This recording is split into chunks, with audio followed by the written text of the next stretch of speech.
So first, we're going to have to talk a little bit about the historical context of psychological disorders. And so in AP Psychology, we need a working definition here. When is something considered a disorder and when is something not? So there are three things that we have to have for something to qualify as a psychological disorder, and those three need to be present. So it's a pattern of thoughts, feelings, and behaviors. So it has to be a pattern, not a one-time thing. And it has to be deviant. And by deviant, it means different from most other people in one's culture. So basically, a behavior that's seen as atypical or not seen by a majority of the population in your given culture.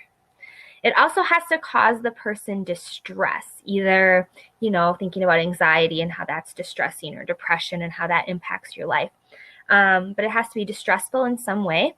And there has to be dysfunction that is harmful. If it doesn't actually impair your life, like if you can just go about your life, your day-to-day normal life, then it probably doesn't rise to the level of being an actual defined disorder. So those three things are what we look for when we define a disorder: deviant, distressful, and dysfunctional. And dysfunction is probably the biggest one. If we were going to use just one factor, dysfunction would probably be the one, because it's interrupting your life. It's making your life difficult. You can't just go about your normal day-to-day existence because there's some sort of dysfunction there. So if we had to narrow it down to just one, that would be it. So that's how we define it.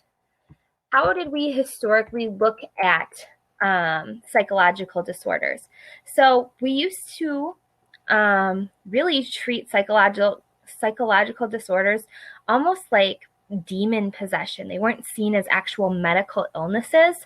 And so there were some really weird treatments that were tried or attempted to rid people of their disorders.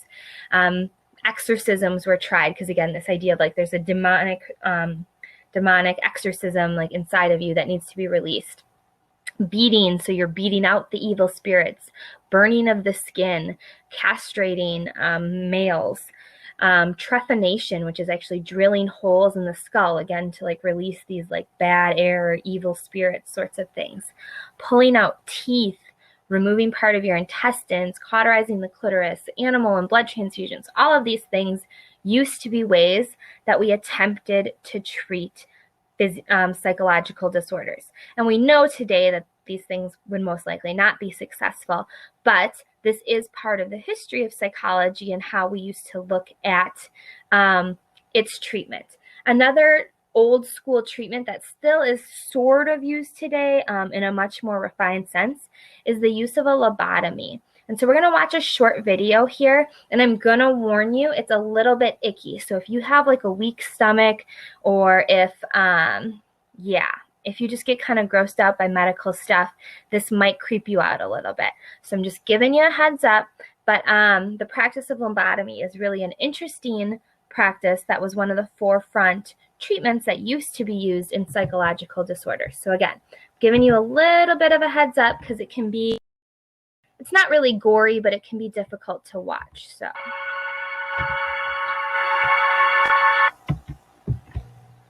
Oh, my screen. He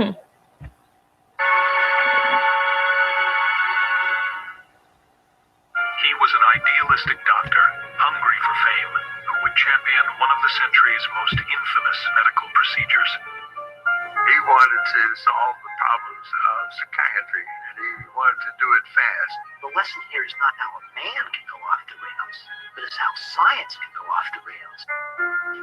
Ellen Ionesco was the first patient to undergo a procedure Dr. Freeman had perfected only weeks before. He called it... Again, warning you, this is a little bit if you have a weak stomach, you might find this a little upsetting. So just have the patient heads up. Rendered unconscious through the use of the electroconvulsive shock machine. Just before he threw the switch, we all had a laying on of hands and went for a little ride. Usually 3 successive convulsions are necessary, but in old people a single one may be sufficient, while in a sturdy young person 4 or even 6 convulsions may be administered without danger. The patient would then enter unconsciousness for a relatively brief several minutes. Now that the convulsion has subsided, the nurse holds a towel over the nose and mouth of the patient. Again, warning. Freeman would peel back each eyelid, insert his ice pick, and with a hammer, tap through the brain, wiggle it about, sever the frontal lobes, withdraw it. And when the patient came to, he or she would be given dark glasses to hide the black eyes they'd been given. We didn't have a refrigerator, we had an ice box.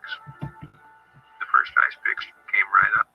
So I'm going to pause it there. I don't think we need to watch the whole thing. They show a little bit more graphic of a example of him performing the procedure. But a lobotomy back in the day then was this procedure that they did to basically like sever your frontal lobe from the rest of your brain. And it was thought to alleviate certain personality disorders and things like that. And so they literally, like you saw in the video, went through the eye, up to the brain, up through the skull, and cracked through and just severed that part of your brain. Very rudimentary, right? There's lots of room for error, lots of room for brain damage. And it's not something that we typically would use today, although there is a more refined procedure of lobotomies that we might use with actual like surgical methods, not an ice pick today. But I think this just shows and highlights, because this was in like the 50s, how far we've already come in psychology, but how far we still have to go, that it's still even, 60, 70 years ago was a really rudimentary science that we still are just kind of learning and understanding today. So the medicinal model, or the medicinal approach to psychology or to mental illness, came about from this guy named Philippe Pinel, and you do need to know that name. He's important. And he's one of the first doctors to really acknowledge that madness, that's what they called it back then, but like abnormal psychology or mental illness is not demonic possession, but it's an actual sickness of the mind. And so this is an important transition. So when we start to actually accept that mental illness is an actual sickness, just like malaria or pneumonia or tuberculosis, then we look for actual ways to treat it, right? We don't use exorcisms or beatings or things like that. We look for actual medical ways, biological ways to treat these illnesses. And so with the medicinal model, we see that mental illness needs to be diagnosed on the basis of its symptoms and cured through treatment, which may include a psychiatric hospital. So this is really a shift in the view of mental illness and how we talk about it, how we approach it. And it's an important shift, because obviously that's how we treat mental illness today, right? It's a sickness. You go to the doctor, you might get medicine, you might get therapy, but they can help you get better. They don't try and do an exorcism on you anymore. And so along with the medicinal model, in any sort of thing, and I know we've talked about this before, but we have to look at multiple factors. And so the biopsychosocial approach is really important when we talk about any sort of mental illness. And we'll look at this again in regards to other specific disorders. But in general, when we're looking at these multiple factors, first and foremost, our mind and our body, they're not separable, right? They go together. And so there are biological influences that can cause mental illness. Things like your genetics. Some people are predisposed to certain mental illnesses because of family history and genetics. How your brain structure and your chemistry in your brain, the levels of serotonin and dopamine and things like that, can also predispose you to certain mental illness. But it doesn't explain necessarily why one person gets one and one person does not. We have to look at other factors as well. And so there's also psychological influence, like if you have a stressful or traumatic experience in your life, plus then certain genes, that might be enough to tip you towards a mental illness. Or if you have mood-related perceptions or learned helplessness, pairing that with certain genetic factors or a certain brain chemistry, that might further explain why person A develops a mental illness and person B does not. And then lastly, we also have to consider social roles and cultural influences, things like roles, expectations, and what the definition of quote unquote normal or disorder is in your culture and your society. And so I think once we look at all three of those, that gives us a better picture or a better explanation of why one person over another may or may not develop a mental illness. And so when we start to talk about mental illness in particular, we have a classification system that we use. And really the gist of what you need to know here is the DSM-5, which stands for the Diagnostic Statistical Manual of Mental Disorders, 5th edition, DSM-5, is a way that we can classify disorders, predict their futures, imply treatment, and stimulate research into a cause. But the big thing that we have to know here is that the DSM-5 is really only for diagnosing, because it can imply treatment, like certain things work for certain disorders. However, every person is unique. Everyone's psychological, biological, and social factors, like we saw in the last slide, are different. And so there is no like one size fits all treatment. Everyone with depression gets this pill and this treatment. Everyone with anxiety gets this pill and this treatment. And so the DSM-5 avoids too much to do with like treatment and things like that. And it's more about classifying and categorizing different sorts of mental illness, which can then help us understand them better and lead us towards different treatments that may be successful. The other important thing to note about the DSM-5 is it's like a living document, and it shifts and it changes over time. The term mental retardation used to be a commonly used term, but now we use intellectual disability. And so the DSM-5 has been updated to reflect those changes. Being gay used to be considered a mental disorder, and it used to be listed in one of the DSM editions. Now we know that that's not the case. We've shifted our viewpoint on that, and it's no longer listed in the manual. And so that's why we have to keep updating it and evolving it, is because our viewpoints, our understanding of different mental illnesses and what that means shifts and changes over time. There's a cultural component to that. So when we label psychological disorders, which we're going to get into now, the anxiety cluster in a second, in the DSM-5, then there's sort of categories that they fall into. So things like schizophrenia spectrum, depressive disorders, anxiety disorders, those are kind of umbrella terms. And then underneath them, there's a bunch of specific disorders listed. And so one thing I think we have to be cautious of or careful of is when we're thinking about this is whether labels are hurtful or helpful. If I label someone as having depression or being depressed, is that label going to hurt or help them? And I think in some ways there's pros and cons. By giving someone with depression that label, we're also able then to say, okay, well, typically people with depression, we might try this treatment, this treatment, and this treatment, and help them find success. However, there's also that idea of a self-fulfilling prophecy, is if we give someone a label, do we then start to treat them differently because of that label? And then it just further reinforces how they feel, and then we treat them that way, et cetera, and it becomes this like reciprocal process.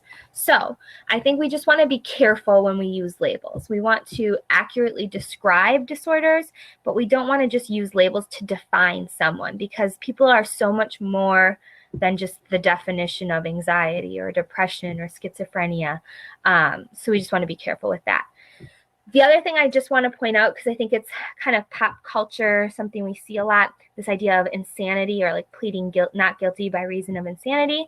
That is a legal thing, but there is no like diagnosis of insanity. That's not a technical psychological term, and you won't see that listed in like the DSM-5 or things like that. Instead, that's kind of a blanket term used when a criminal or someone accused of a crime is suspected to be suffering from a disorder that may have impacted their thinking or their thought process, which does get into some interesting psychological concepts. You could think about, what do you think should happen to a criminal who has a mental disorder? If they committed a crime, but they suffer from schizophrenia, should they be held accountable for the crime, or should they be treated for their mental disorder? And that's something that our legal system, debates on a regular basis, what those ideas are. So kind of think about how you view that as well. And then lastly, just looking at a little bit of risk factors and rates of psychological disorders. Really what I want you guys to see is that this is super common. And so if you have a mental disorder, some sort of mental illness, it's super common. Psychological disorders, 1 in 2 adults experience symptoms of a psychological disorder at some point in their life, whether it turns into a full-blown disorder or at least like sometimes people can kind of come through it on their own. But it's really common. And so don't feel like ashamed or embarrassed if you ever, experience any of these things. Typically speaking, we see the onset of most disorders in early adulthood. So kind of in your early 20s is when we see a lot of, especially major major disorders. We see those happen in that age. And so here's a list of risk factors and protective factors. And some of them are social, some of them are genetic, some of them are psychological. So we see that there's more than just one risk factor. And just because you have academic failure or chronic pain or low socioeconomic status, that doesn't mean you're going to develop any sort of psychological disorder. It just may put you at a higher risk depending on your other factors as well. And there's also then on the right-hand column, protective factors, things that you can do to help maybe avoid, again, a disorder, but that doesn't mean you're going to fully avoid it if you have a certain genetic predisposition to something, but there's things we can do to kind of help protect ourselves. And so it kind of gets at this idea of what comes first. Does the mental disorder, is it the chicken or the egg? Are you susceptible to these risk factors? That's why you get the mental disorder, or does the mental disorder make you have some of these other things like academic failure, low socioeconomic status? And so that's something that we're still trying to like debate and figure out, is if one causes the other, or if like kind of correlation versus causation, that sort of idea. I don't know if your textbooks talk about ADHD. Mine kind of throws it in here. You don't need to know a ton about ADHD. It's extreme inattention, hyperactivity, and impulsivity. Basically, if someone were to describe, someone being agitated, kind of jumpy, and not being able to focus, not being able to pay attention, if you can identify that as being ADHD, that's probably the gist of what you need to know for ADHD. The only other big thing that might show up on the AP test is this idea that it's really right now a hot button issue, because boys are 3 times more likely to be diagnosed with ADHD than girls.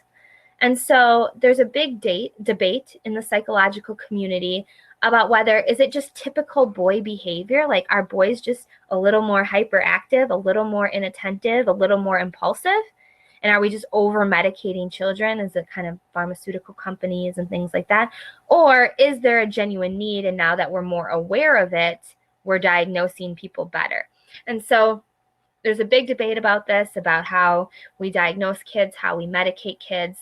Another issue is that Black boys, little African-American boys, especially really young ones, are much more likely to be diagnosed with ADHD as well. And so that's can be considered problematic in some cases. And so just knowing and understanding what it is and then why there's kind of a little controversy surrounding it would be the gist of what you need to know. All right, on to anxiety disorders. So like I said earlier, anxiety disorders is this like umbrella term. And then underneath it, there's a bunch of specific disorders like generalized anxiety disorder, panic disorder, and phobias all are categorized as anxiety disorders. And, to define anxiety disorders, it has to be a distressing, persistent anxiety. So something that's kind of like long lasting. It has to upset you and it has to be there for a while. Or it might be behaviors that we display that we use to reduce our anxiety. So we may cover up anxiety with self-medicating with drugs and alcohol or things like that. Those could also be symptoms or signs of an anxiety disorder. Anxiety disorders are some of the most common mental illness. And then women are much more susceptible to anxiety disorders than men, about 60% more likely than men. So that's something that you do need to know, because some of these disorders that we will talk about present more to males or present more to females, and anxiety is one that definitely presents more in females than it does in males. Just some common symptoms that are listed there: fear, tingling and the numbness, tingling or numbness in the fingers, face, and toes, nausea, headaches, trouble sleeping, shortness of breath. All of those things are symptoms of an anxiety disorder. And obviously we all get nauseous sometimes. We all get headaches sometimes, but it's this persistent idea that it keeps happening, it's interfering with your daily life, then we might have an anxiety disorder. So the first specific disorder that we need to talk about then is generalized anxiety disorder. And this is, I guess, generalized, right? The most general of the disorders we're going to talk about. And so it's just kind of an unfocused, negative feeling, out of control, sort of jittery, difficulty concentrating. You may have depressed mood, high blood pressure. You might be on edge. You might have difficulty concentrating. But again, it's kind of these like vague symptoms that don't really have any basis in maybe like a physiological nature. Like you don't have the flu, you don't have like a cold. You're just feeling kind of icky in all of these different ways. You might have excessive worry, persistent worry, and unreasonable worries, worrying about things that like most people wouldn't think about. People, 2/3 of people diagnosed with this again are women. So again, higher appearance in women. It does tend to mellow with age. So this is one that as you age does tend to kind of not go away completely, but gets easier to deal with. And then lastly, it says many maltreated and inhibited as children. That can be one of those risk factors for developing generalized anxiety disorder, right? If you live in a volatile household and you're mistreated as a child, that can put you on edge and make you more susceptible to anxiety. But a lot of people develop anxiety disorders that don't have those factors either. So one doesn't necessarily lead to the other. Another example here is panic disorder, and that kind of can co-present. So you could have generalized anxiety and you could have panic disorder, and they could appear together. So it's not one or the other. And that's when your anxiety escalates into a terrifying panic attack. I suffer a little bit from some minor anxiety. I used to take medication, and I'm at a point now where I don't need my medication anymore. Every once in a while, though, I will still kind of have this panic set in. I have learned how to kind of like cope. I've just, taught myself different methods just from knowing psychology and things like that. And I would say mine has never been, a full-blown maybe disorder where it was completely interfering with my life. So I was maybe kind of on the edge there. But panic disorder is a really scary thing because as your anxiety escalates, your body basically just freaks out. And so if you see on that second bullet point there, your heart starts to beat really fast. You find it hard to breathe. You might feel like you're choking. You might start shaking. You might feel dizzy. All of those things. It kind of feels like a heart attack, which makes it even scarier because you don't necessarily, you're like, oh my gosh, am I having a heart attack? Am I dying right now? Your body kind of feels like it is. And that just makes the panic worse. And so panic disorder, a lot of people will go to the emergency room or go to the hospital when they present with this disorder because they think they're having a major heart attack or something like that. And this can last for a few minutes and then it just kind of dissipates on its own. But that intense fear and that horrible feeling really causes all of those things to kind of kick off.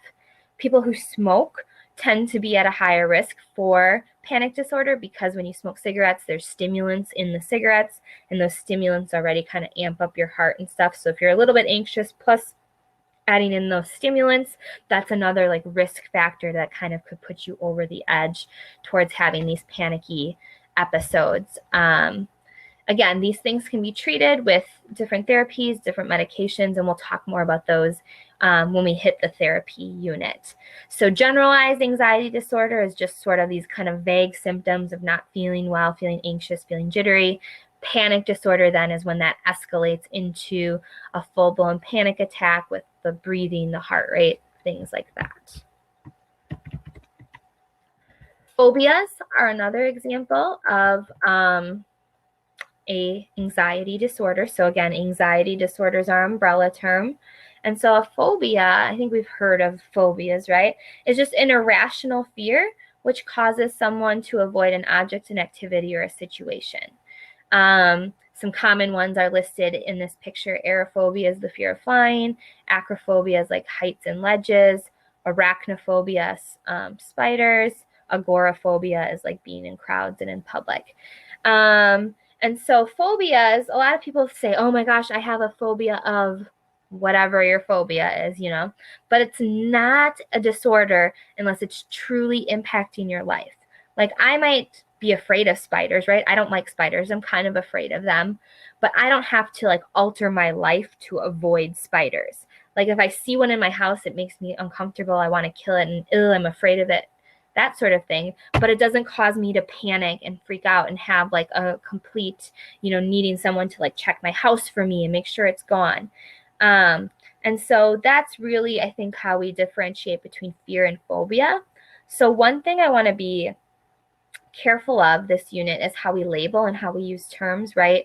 Another example coming up is like people who are like, oh, I'm so OCD. And we throw around these terms, but really we shouldn't. We should be careful with using the word phobia, be using the term OCD, because those are true mental disorders, that psychological disorders that can impact somebody's life. And so just think about the words that you use, right? Before you say them, because you could be making fun of something that someone actually suffers from. So just kind of keep that in mind. So we could have specific phobias of animals, insects, heights, or blood, social phobias like speaking in public, agoraphobia specifically. The one that your book or that my textbook specifically mentions is agoraphobia. So I would make sure that you know specifically that that is the phobia or the fear of situations in which escape might be difficult. And so agoraphobia tends to be people don't want to go out in public because you feel trapped, like you can't escape. So you wouldn't want to go like sit in a church pew because you would feel trapped, like you couldn't avoid the situation if you needed to panic and get out of there. So I don't know that you need to know the other like acrophobia, arachnophobia, those sorts of things, but I know that my students' textbook specifically mentions agoraphobia. So I would focus on at least knowing that one specifically. All right. And then, so we're also going to talk about OCD and PTSD today. And previously, remember we talked about how the DSM-5 is a living document. It changes. OCD and PTSD used to be listed as as anxiety disorders. So there's the umbrella of anxiety disorders, and OCD and PTSD used to be listed in there. Now, very recently, they've been given their own categories. So when we talk about OCD and we talk about PTSD, they share a lot of the traits and characteristics of anxiety disorders, but because of new research and new discoveries, we actually group them by themselves. So just kind of be aware of that. I don't think they would get that like nitpicky on a test, but I know that the new textbooks definitely like break the two apart and make sure that you know that they're like their own things. So own thing, OCD, is an obsessive compulsive disorder. And an obsessive compulsive disorder tends to have two parts. There's the obsessions and the compulsions. Obsessions are unwanted or repetitive thoughts, and compulsions then are actions that we do. For someone to, again, have OCD, right, just wanting to have a clean room or wanting to alphabetize your movies like I do, that is not OCD. It doesn't interfere with my life. It doesn't cause me distress. But if it does rise to that level, then it would be considered a disorder. So for example, if you check to make sure the door is locked, if you're kind of a worrier and you want to just double check that the door is locked, that's a normal behavior. That's not, oh, I have OCD. But if you have to go back and check the lock 10 times and you're still not convinced that it's locked, then that may be to the level of OCD, because it starts interfering with your ability to leave the house, your ability to function, because you're so caught up in whether or not the door is locked. Another common example, obviously we all wash our hands. You should wash your hand every time you go to the bathroom, do different things. That's a normal behavior. But washing your hands until they bleed is an abnormal behavior. And if you are obsessed or worried about germs, and you have to keep washing and keep washing and keep washing to the point that you're injuring yourself because your skin is so sore from it, then we would say that that rises to the level of being an actual disorder because it's impacting your life in a negative way. So listed here on the table is just some of the most common obsessions and the most common compulsions that we see paired with OCD. And so the most common obsession is a fear or concern with dirt, germs, and toxins. And so there's this repetitive thought in your head about being fearful of whatever the germ or the toxin or the thing is, which then pairs with that most common compulsion, which we see is obsessive or compulsive hand washing, toothbrushing, grooming, bathing, things like that. So you can see how those two go together. If you're concerned with dirt and germs and toxins, then you might also want to excessively wash your hands and things like that.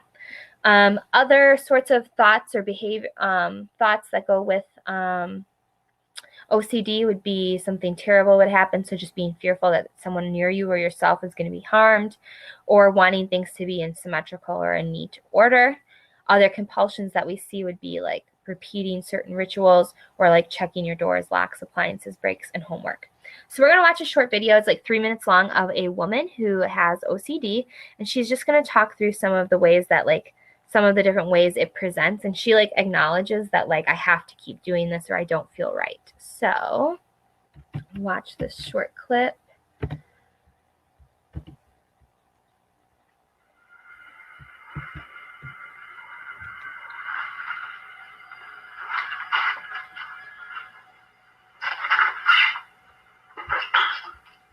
Right. See, almost any mirror, that's why I have to pretty much avoid it. I stop, I look to make sure everything's perfect.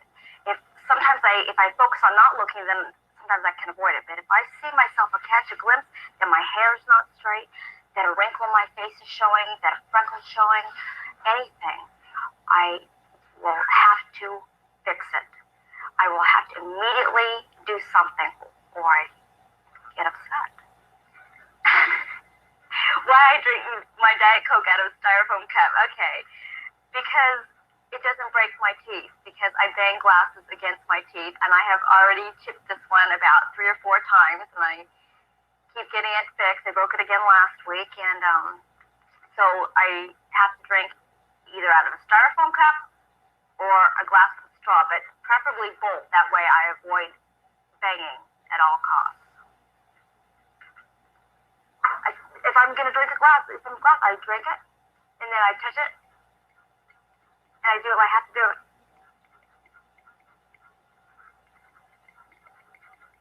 Like 5 times. In sequences of 5. I know that was more than 5. Just until it feels just right. And if it doesn't feel just right, then I can go through the whole thing again. I can dwell on the fact for hours if I, don't get it to where it just feels perfect. Therefore, I avoid it by drinking out of the straw. If I were to put a glass down and somebody were to scrape it across like that, I personally would never do something like that because it drives me up the wall.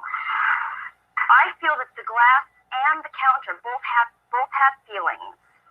Like you have feelings in your hand, or and if you scratch something, you can feel that. Well, with me, I scrape off the feelings off the counter, and then I have to put the feelings back on. So it's perfect.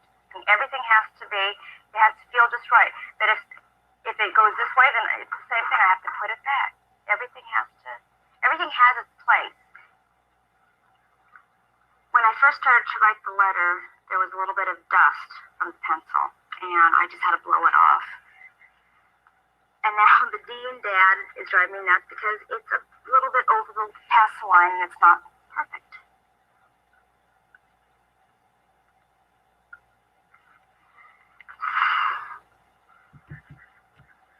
And see, I will go through this. If the tails of each thing doesn't touch completely, I'm fixing it to where it is. That's my problem at school too, is writing numbers and trying to take tests. Sometimes somebody has to do all my.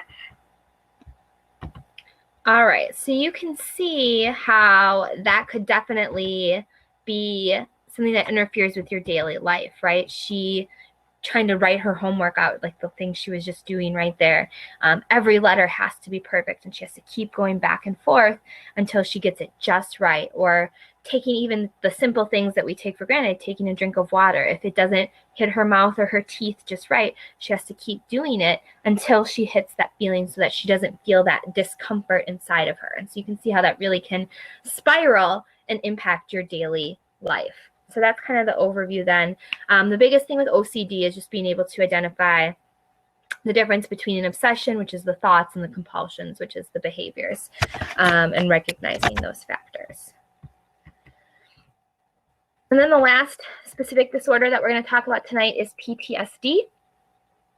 I think a lot of us hear about PTSD, particularly with like our military and our armed forces, things like that. Post-traumatic stress disorder includes things like haunting memories, nightmares, social withdrawal, anxiety, so that's kind of why it used to be categorized as an anxiety disorder, and or insomnia. And then the key here is that it has to linger for 4 weeks or more after a traumatic experience. So like sometimes we all go, we might go through something bad and it might make our lives difficult for a little while. But a lot of people eventually kind of cope with it and get over it. And that doesn't mean that people with PTSD are weak or can't get over it. It just, again, it's a psychological disorder. There's a lot of factors at play why some people may experience combat, right? Going to war, witnessing people being killed. Some people come back and they don't have PTSD and some people do. And so again, we have to look at those biopsychosocial factors to kind of help explain why one person may develop this disorder and others don't. We most commonly actually see PTSD in both veterans and in people who have experienced like rape or things like that. Those sorts of traumas also can bring on PTSD. You also can experience PTSD from like witnessing an accident or things like that, a violent crime, but those are the most common ways that we see it. So again, we can't necessarily predict who will or won't have it, but when we look at the biopsychosocial factors, it does give us a better understanding of certain people developing this disorder and others not. And this is a really big deal. I think we hear a lot about veteran suicides in the United States. I don't even know the numbers, but I know they're horribly high for veterans and suicide rates. And so we want to be really careful making sure that our combat veterans are treated properly and, screened for these sorts of disorders, because this could play a large factor in some of those statistics that we see. Yeah. All right. So looking at these strands of anxiety disorders, if you remember, there's these different perspectives that we've talked about in psychology so far. So how does each perspective approach or explain anxiety? Well, from a learning perspective, we might say that fear and anxiety are just conditioned into us. Remember, this has to do with like classical conditioning, observational learning, or we learn it from our parents or from those around us. If we are the child of a really anxious parent, we are also more likely to develop anxiety because we've witnessed those anxieties growing up, and it becomes part of who we are. From a biological perspective, again, our genes, our brain chemistry, our neurotransmitters, all of those can explain and play a role in why someone develops anxiety and others do not.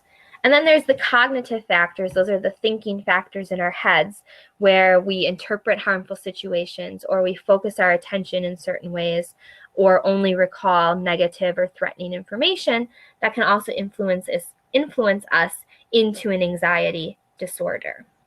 So the key here is just kind of understanding how we have all of these different perspectives that we've learned about, and they all kind of think about it in a different way. But again, if you were a therapist and you were going to treat someone, you probably wouldn't want to just focus on one specific aspect. You'd want to focus on multiple. All right, so last class we talked a little bit, or not class, last review session, we talked a little bit about the two-part FRQs, and so I just wanted to show you one. This one does not relate to abnormal psych specifically, but I just wanted to show you it because I think some people were uncertain what I was talking about. So on the AP test, you're going to get 2 FRQs. This is an example of what one of them might look like, and it's pretty common to have a Part A and a Part B. That doesn't mean that that's 2 separate FRQs. It's still just the one FRQ. It just has multiple parts to it. So this one says that James is in a driver's education course preparing to take his test. The course includes both bookwork and driving on the road to prepare students for a written and road test. So usually they give you a scenario, and then they give you sometimes different parts to think about. So Part A says, describe how each of the following might influence his ability to drive a car during the road test. And then it says cerebellum, another term, however many terms. And then Part B says, describe how each of the following are related to the results of the written test. And so you have to be careful when there's Part A and Part B. because you want to make sure that then any term listed under Part A specifically is referencing what it needs to from Part A. You can't just talk in general terms. So, for example, cerebellum is my term for Part A. If I start talking about the word cerebellum, but I talk about the written test, I will not score points on that because the written test is part of Part B. They want to know how the cerebellum relates to Part A, which is the actual like road test that you take when you get your driver's license. So you really have to be careful when there's multiple parts to an FRQ that you're applying the term to specifically what they want you to. So it might look something like this. The cerebellum is part of the brain that deals with balance, movement, and procedural memory. If James has practiced driving a lot, his cerebellum may help him on the road test in steering the wheel, using the turn signal, and other aspects of driving that are procedural in nature. Oh my gosh, what happened? Okay. And so you want to make sure, like I did here, that I am referencing specifically driving behaviors because that's what Part A wants to see. So I'm talking about steering the wheel and using the turn signal, things like that. That is what they want to know what the cerebellum has to do with. And then Part B, for predictive validity, they want to know how this is related specifically to the written test. So I would say, again, something like predictive validity refers to if a test is accurate in testing or predicting what it says it does. Sorry. If a written driver's test has predictive validity, then we can assume people who score well on it have the skills and tools needed to be a successful driver. Therefore, if James scores well on his written test, we can assume he has the proper knowledge a licensed driver should have. So I'm specifically talking about taking a written test, the knowledge and the things that you need to have, and how that relates to predictive validity. I didn't say anything about actually driving a car or the driver test, that part of the thing. It was all about the written exam. So that is how you might see a FRQ on the AP test with multiple parts. We'll do more of those. I also have a couple, sometimes they throw in like graphs and stuff too for some research methods types things. And so I want you to also be able to identify those. Couple of review questions. If you look at the bottom, there's a poll. You can go in there right now. Just bring it up and type AB or click A, B, C, D, or E for your answer. Just seeing if we review some of the concepts from today. So it says, Larry has difficulty organizing his daily schedule of work responsibilities. He often makes careless mistakes or fails to complete his work because he is easily distracted. Larry's behavior is most characteristic of, throw an answer there in the polls. All of you can just click. It's anonymous, so you don't have to feel embarrassed or anything if you put the wrong answer. But go in there and select A, B, C, D, or E. Give you a couple more seconds to think about it. Then I'm going to slide on to the next one. Yeah, the answer is B, attention deficit hyperactivity disorder. It's this like difficulty organizing, careless mistakes, all of those things, being distracted. Like we said, those are all characteristics of ADHD. All right, question 2, you can go right into that same poll and just change your answers. Question 2 says, Mira claims that alcohol dependence is a disease that, like pneumonia or meningitis, can be cured or prevented with proper treatment. Her belief is most clearly consistent with, so our answer there is C, the medicinal model. So like we talked about, right? It's not demonic possession. It's not things like that. It's an actual illness, just like breaking your arm or catching a pneumonia. All of those things need to be treated with a medical professional. And so that's the approach that we now take with psychological disorders. Question 3, it is most useful to use blank for explaining why certain psychological disorders occur only in particular cultures. Good. Yeah, the answer is B, a biopsychosocial approach, because biologically that doesn't explain why some cultures experience and some don't. And so we have to look at like social factors, particularly that compare cultures and compare lifestyles that could explain why some cultures may be more susceptible to other illnesses. And we'll talk specifically about that next time with some of the illnesses that we are going over. Question 4, to facilitate diagnostic reliability, the DSM-5 typically bases diagnoses on, good, yeah, we're seeing E for an answer here, observable patterns of behavior. Because again, we aren't necessarily like treating or looking at causes like genetic factors and blood composition and things like that. We're just looking at overall patterns that we see, and then we're grouping those patterns into diagnostic categories. All right, and the final question. After Charles Darwin began suffering from panic disorder, he lived in relative seclusion and traveled only in his wife's company. His panic disorder was apparently accompanied by, good, it looks like we're coming up with A, agoraphobia, which is the correct answer. He's like hesitant to travel on his own. He's fearful, like living in seclusion, going out in those public spaces probably creates discomfort for him.